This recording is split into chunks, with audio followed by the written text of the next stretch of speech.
Well, happy Father's Day, Glue Troopers. I hope everybody's having a wonderful day. Just a quick little video to get your day started and then have things going on today. I don't know if I'll get any more content out or not. No big deal. So first off, thanks to everyone who made it to the live stream. Hope you had a little bit of fun.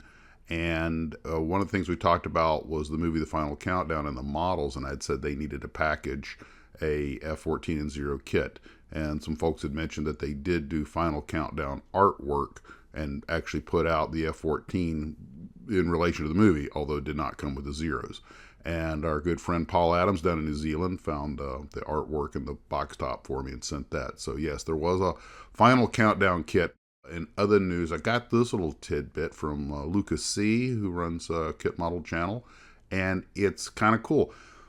To keep the wheels straight, he has a metal plate underneath his build table, underneath the mat cover, and uses magnets to hold the wheels on. I thought that was a pretty clever little idea.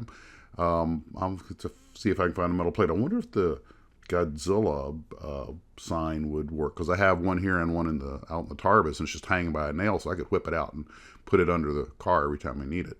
So for once, Godzilla will be helping to build cars instead of destroying them.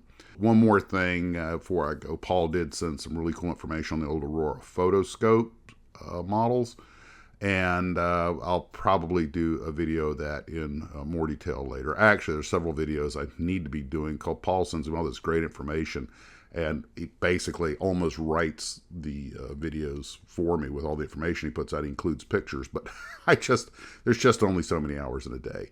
Okay, guys, well, that's all I have for right now. Happy Father's Day. You take care of yourselves, and as always, model on.